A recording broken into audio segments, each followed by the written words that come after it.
All right, so continuing on with the terminology and kind of learning the language of differential equations. The next thing we're going to talk about is what it looks like for a differential equation to be in what we call differential form. So in Calculus 1, we introduce these things called differentials. And I'm not going to go through the derivation of that here. It's prerequisite stuff technically, but just as a reminder, we talk about an increment or a change in x as usually being delta x. That's the notation we tend to use.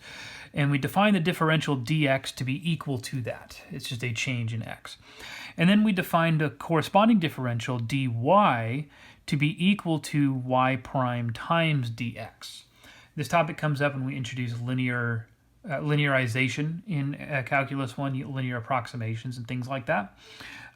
So I'm not going to go into, the graphical interpretation of this, but this is kind of the important thing. dy is equal to y prime times dx. Or if we divide both sides by dx, we can write dy dx equals y prime. Now, we recognize the notation dy dx as Leibniz notation for the derivative of y with respect to x. But when we first learn about derivatives and we talk about this notation, most calculus teachers will tell you don't think of that thing like a fraction. It's just notation for a derivative, even though it looks like a fraction. And now I'm telling you the opposite. I'm telling you we are going to think of that as a fraction. And it's because we're thinking of dy and dx as actual quantities, which we call differentials. And the reason I'm saying that we want to think of this like a fraction is because we're going to be able to manipulate it the way we would a fraction or a rational expression. Okay, so keeping that in mind, we're going to talk about the differential form of a first order ODE. It's something that's written in this form. M of xy dx plus n of xy dy equals 0. In other words, we have these differentials, the dx and the dy, making an appearance in this equation, and they have these functions in front of them, but each of which is a function of x and y. It's possible that the function is actually just a function of x, or just a function of y, or even just a constant, but in the most general form, these are functions of x and y. So why do we care about this? Well, again, what we're going to be doing in this class, a lot of what we're doing in this class is solving differential equations. And one of our solution techniques will utilize the differential form of a differential equation, a first order ODE. So being able to take a differential equation and put it into this form will help us in one of our solution techniques that we look at later. So let's do an example. We have an equation that is not in differential form. E to the 2x plus y x to the fourth plus dy dx equals 2. So this is a first order ODE because I have a first derivative here and no higher derivatives appearing anywhere. And we want to put it in differential form. What that means is that we treat our dy dx as if it were a rational expression, as if it were a fraction. And what I can do is clear the denominator in this expression by multiplying both sides of this equation by dx. Now notice what happens if I do that. I get dx times the left-hand side, e to the 2x plus y x to the fourth plus dy dx equals 2 dx on the right-hand side. Distributing the dx and using it to cancel this dx right here, I get e to the 2x dx plus y x to the fourth dx plus dy plus 2 dx, equals, not plus. Differential form has this set equal to 0, so I'm going to subtract the 2 dx from both sides, and I'm also going to factor the dx out of the 3 terms that appear on that side. So I'm going to end up with e to the power of 2x plus y x to the fourth minus 2 dx plus dy equals 0. This is the differential form of that original differential equation that we started with. They represent the same equation, just in a different form. And solving this equation might might be helpful to have it in this form as opposed to this form. It's actually not really, but that's just putting something in differential form. Okay. So that's a little bit on differential form. Now, when you have an ODE that's in this form, this is a different way of representing an ODE, and this is if this notation might be a little bit confusing. It's a tad general, but basically on this left-hand side we have an nth derivative of y with respect to x. On this right-hand side, we have a function of the independent variable x, y prime, y double prime would be in there, y triple prime, depending on how far out we go, all the way out to y, or the n minus 1th derivative of y. So basically what this is saying is if we have an nth order differential equation, if we can isolate that nth derivative on one side, and the right-hand side would just have everything else, basically, we call that the normal form for a differential equation. So here's an example of an ODE that we want to put in normal form. Remember, you have to know what the order of your differential equation is so that you can know what variable you are isolating here. So I can see a second derivative on my y, and all of my other derivatives are less than that. So I'm looking to isolate my y double prime here. That's very easy to do. I can add this entire term over and then divide everything by x. Y double prime is equal to x squared plus 1 y prime plus natural log of x y all over x. That's it. It's in normal form because I've I've isolated my highest order derivative. There's nothing else over here except for that y double prime, and then I've got everything else over here on the right.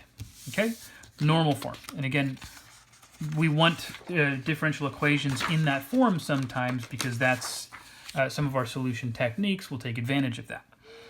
Okay, moving right along with the terminology, next thing we want to talk about is what it means for a differential equation to be linear.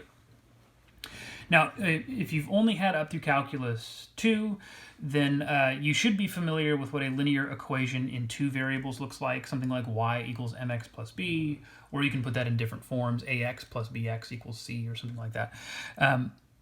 We can generalize that to linear equations of any number of variables, and basically what it looks like is a sum of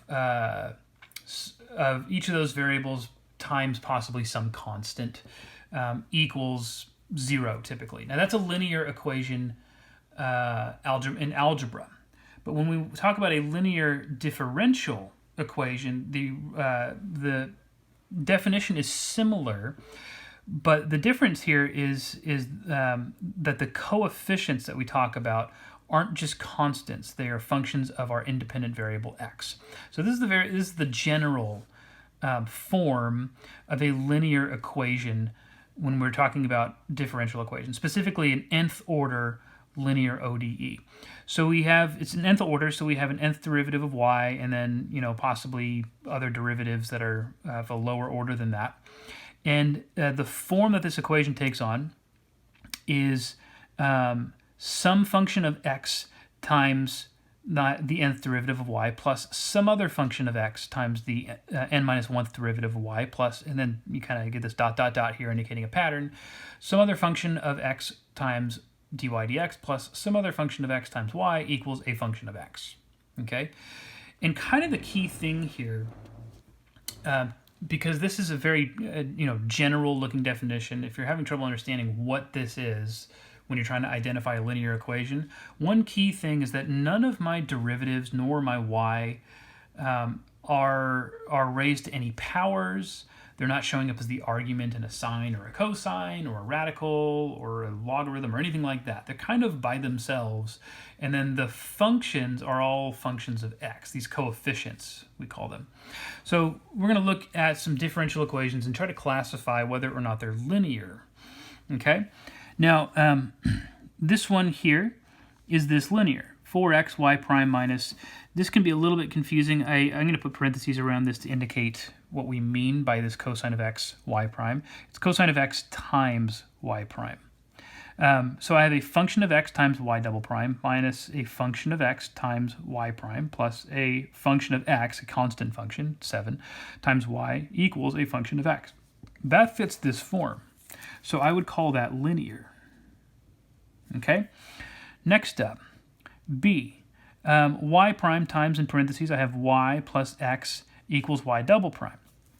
Well, if I try to change the form up of this thing, notice I can distribute that y prime in, and I get y prime y plus y, or let's say xy from that distributive property. And then maybe I subtract that y double prime over. Let's call that minus y double prime equals 0. I kind of crammed that in there.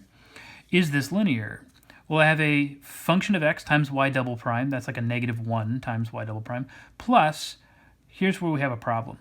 Y prime is not being multiplied by a function of x. It's being multiplied by another y. This thing right here is what's preventing this from being a linear equation. I would say that this is non-linear. Okay? So this is a little bit different from like the normal form thing that we talked about, differential form. We can't just put any nth order ODE in the form of a linear equation. It's either a linear equation or it's not. Okay, so in this case, this is non-linear. Here's another example to see what we're looking at. Let's distribute that 9x cubed over, and then let's bring the dy dx over as well. So I have 0 equals, this would become 9x squared, second derivative of y with respect to x, minus, I'm going to subtract the dy dx right here, plus 9x cubed times 2y, so that's actually 18x cubed y. Okay? Is this linear? Yes, it is. I have a function of x times my second derivative minus, I could say 1 times dy dx as a function of x times my first derivative plus 18x cubed, that's a function of x times my y, equals a function of x, and again, it's a constant function, 0. This is linear. Okay? Here's another example down here. Is this linear? It is not, because I have a second power on my y term.